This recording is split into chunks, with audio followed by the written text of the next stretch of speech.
use rationality or logic.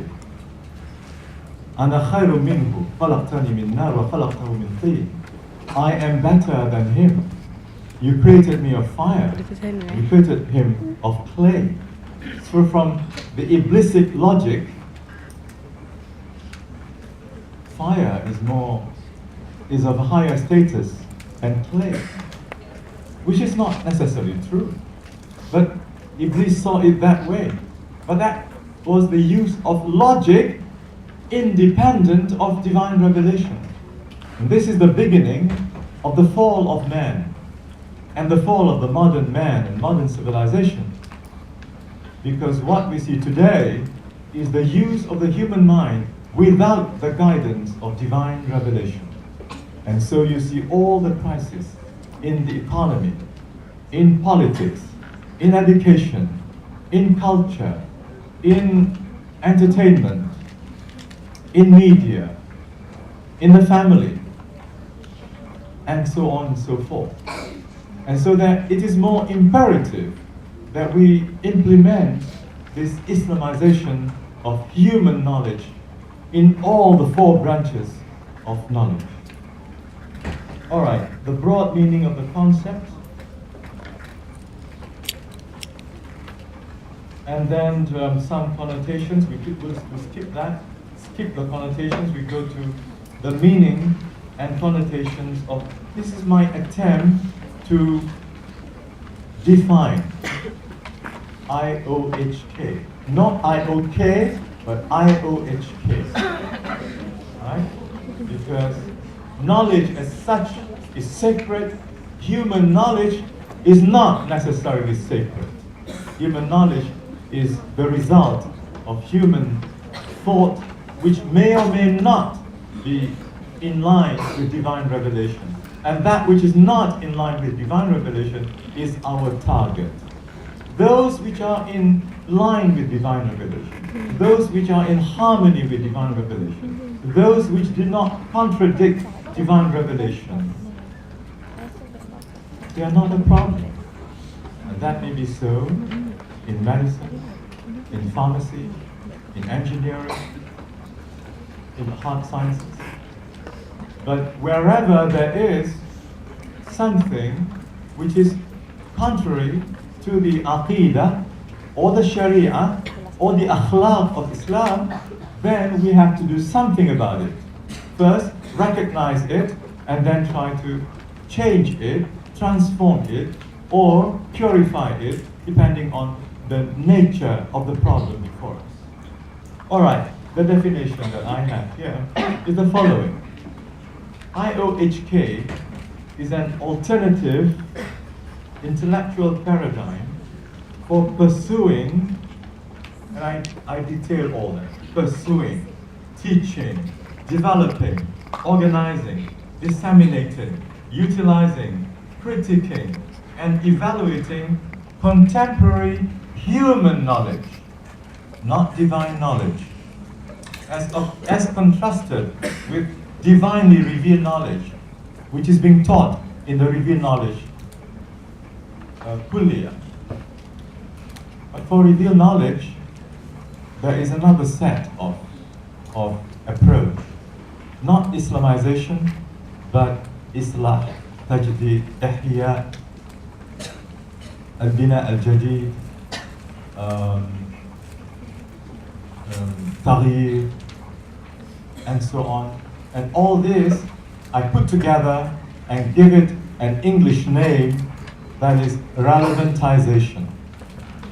So for all other disciplines, Islamization is the imperative. For revealed knowledge disciplines, relevantization is the imperative. But I'm not discussing relevantization tonight. And all this must be in accordance with or in harmony with the worldview of Islam, or you might say, if you want to make it short, with the Aqidah, Sharia, and Akhlaq of Islam. In harmony. That which is contrary, that is the one that we are concentrating on. That which is not contrary, we leave it alone. We can accept it. We don't have to do anything about it because it is not contrary. All right? So, next, 4.2. This paradigm is to be applied to the different branches of contemporary human knowledge, which is very much influenced by secularism. And I think in the modern world, coming from the West, most of the knowledge, except for theology, natural sciences, even medicinal sciences, social sciences and humanities, come from the environment where secularism is the dominant worldview. So our problem is with the secular foundation. And this affects the behavioral sciences, human sciences, and humanities. But as far as the natural, physical, and applied sciences, by applied sciences I mean engineering, natural, you study it here, natural and physical, or medicinal sciences. These sciences, which belong to the first branch,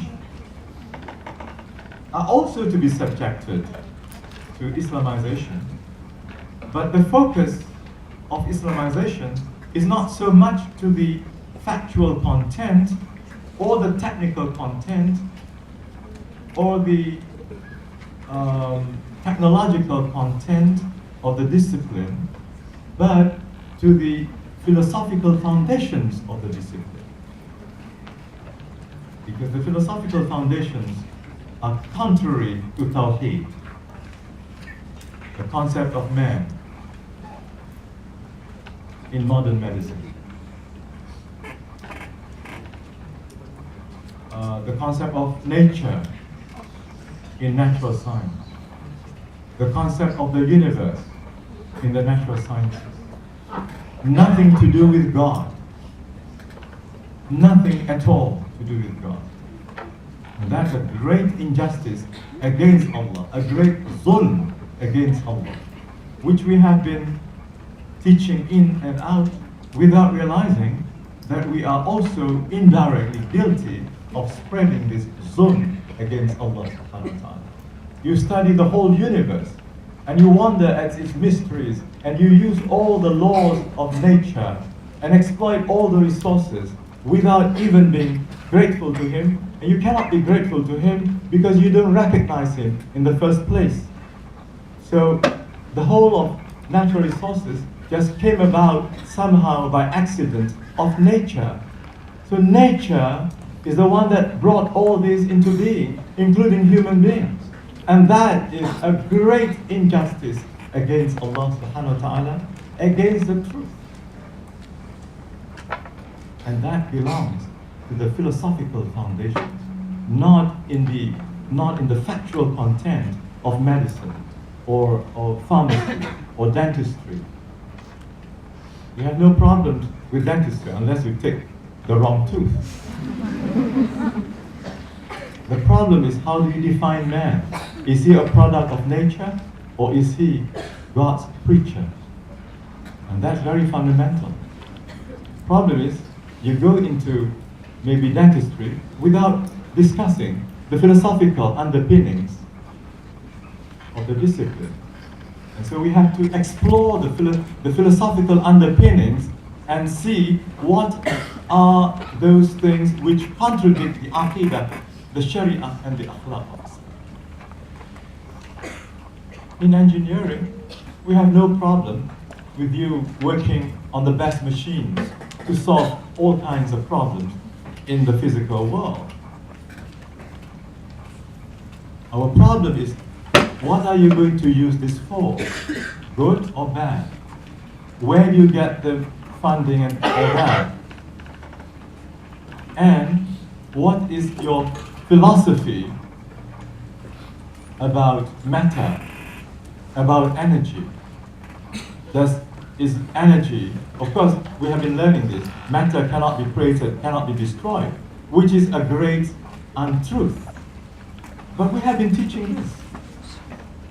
Matter simply turns into energy, and energy is matter. And we know that from Einstein. But where does all this come from? Again, the answer is nature, stupid. No. It's not from nature. Nature is God's creation. But when we say it's nature and then we forget God, we are really also guilty of a great zulm against Allah. Of course, if you are not grateful to Him, this is kufr and ni'mah. Allah created all this, all that you see in the universe. وَسَخَّرَ لَكُمْ مَا فِي السَّمَاوَاتِ وَالْأَرْضِ. Everything that is in the heavens and on earth are made subservient for you to use. And this taskhir, this subservience of nature for man's sake is found in many parts of the Quran. But is this idea of subservience of nature made possible by God for human use ever stated, recognized, mentioned, directly or indirectly in the textbooks of the sciences? Pin drop silence. Because you have not come across any book that you have used, unless it's written by a Muslim. And sometimes even the Muslim simply imitate the non-Muslim. So then everything is from nature. That belongs to what is called the philosophy of science. And that is the metaphysical presuppositions of the discipline. That's where Islamization of knowledge is most relevant. But producing the right medicine, this is something that the best experts must come in. These are purely technical things. Unless you use the medicine in the wrong way, then ethics will come in. So the relevance of Islamization is at the level of ethics, ontology, axiology, and cosmology. These are metaphysical matters or presuppositions which form the root of the disciplines. But unfortunately, we don't teach about the roots. We go straight to the trunk of the tree, we go straight to the branches, we go straight to the fruits. All right? So you don't see any necessity to come out with Islamization. Some people say, why do you need to Islamize? Nothing wrong with it. Nothing wrong because you have never examined the roots. You are so taken over by the usefulness of the fruits. And you don't care to find out below the earth, the roots are grounded in the philosophy of naturalism, or materialism, or positivism, or empiricism, or agnosticism, not Tawheed. This is a very serious matter. So Islamization of human knowledge is very serious indeed. Okay, now I just rushed through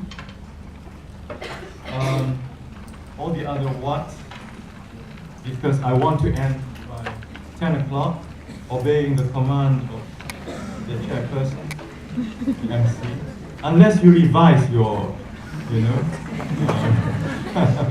never mind. I'm not negotiating with you. I'll try to stick to this. Then you have the long-term goals, the realization of the you have the text with you, all right? The broader implications of the what, and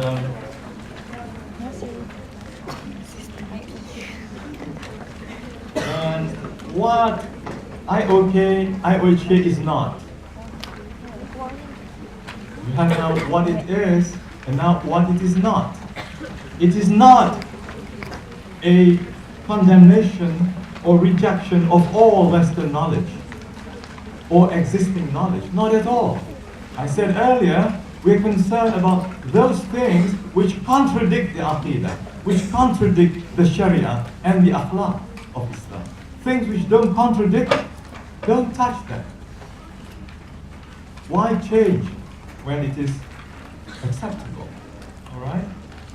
Number two, it is not a discouragement of the learning of science and technology.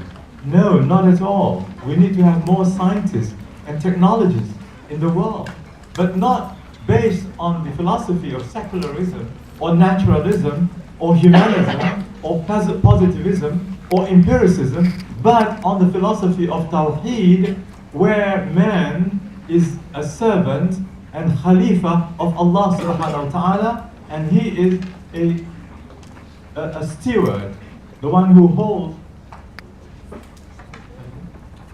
It's okay to proceed until 10:15. Thank you very much. So, our brother here vetoes the chairman. Okay? Mr. Chairman, I'm obeying him now.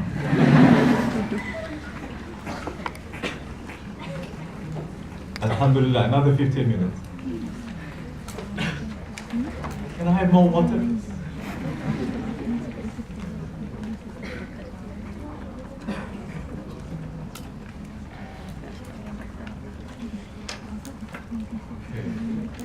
Now, what it is not also, it's also not concerned only with the development of Islamic legal knowledge and spiritual development.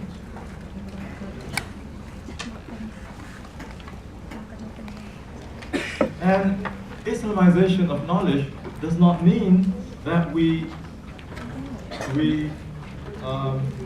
remove the scientific, the empirical, and rational research activities. No.